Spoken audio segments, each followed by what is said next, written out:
Well, after a week of not being in the garden, the first job is watering. If you don't get rain or enough rain, be sure to get your containers and your garden watered. I like to water in the morning. I like to really soak the stuff in. If you're not sure, especially with containers, if they need water, just stick your finger down in the dirt. If it's dry 3 inches down, they need water. For containers, we need to do some fertilizing.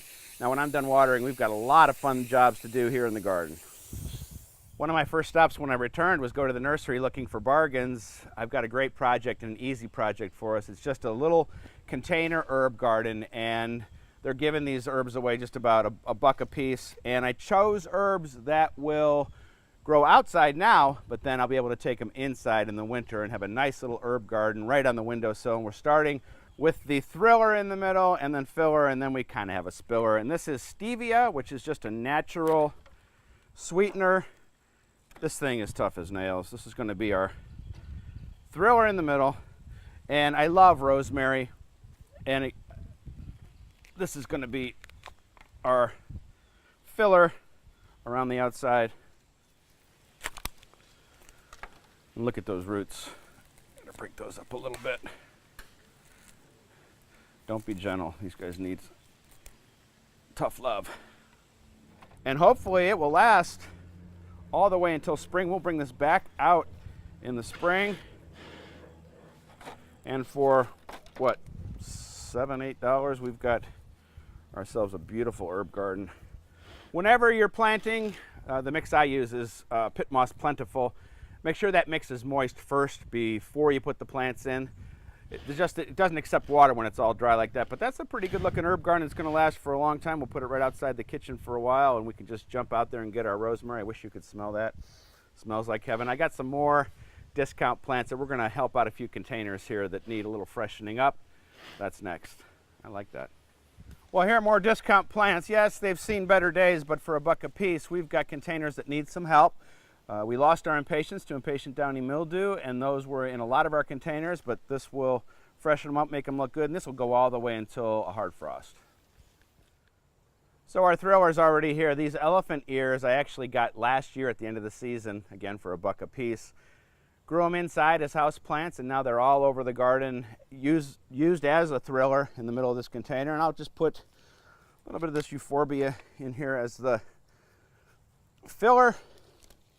And as I said, you know, I've got some out in the garden that have been there all summer that look better than these, but these will come along in the next week or two. It's always nice to keep planting, I think. And then I've found some of this cool sweet potato vine for our spiller. And that's a good spot for one. Put one in here. And then one more. Stick them right here. All right, I got a few more left. One thing I did find too was some ivy, and I've been adding ivy to all my containers as a perennial spiller, so I'll find a spot for that. I've got lots of stuff to show you in the garden though. Follow me.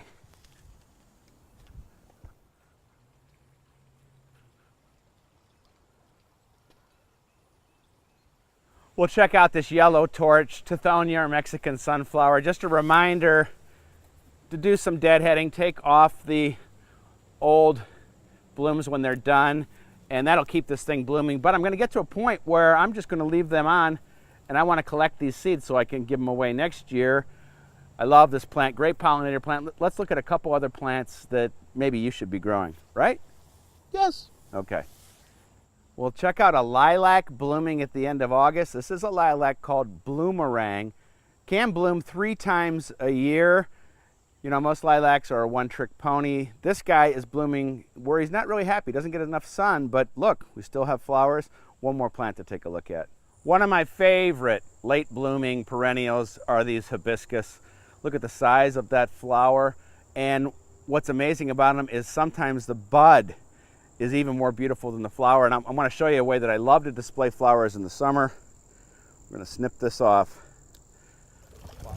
One of my favorite ways to show off my flowers, especially when I'm going to be working in the garden for a couple days, is just to drop them in water and float them. And every time I walk by, I can see that flower. Now, check me out online. That's where you can find lots of other garden stories, videos, blog posts, pictures, And you can become a member of my Seed of the Month Club. Would love for you to join, because in just a couple weeks we're going to be having an exclusive symposium just for Seed Club members, and I'm cooking garlic sausage there. We're taking over a nursery. Check it out online. We will see you next week.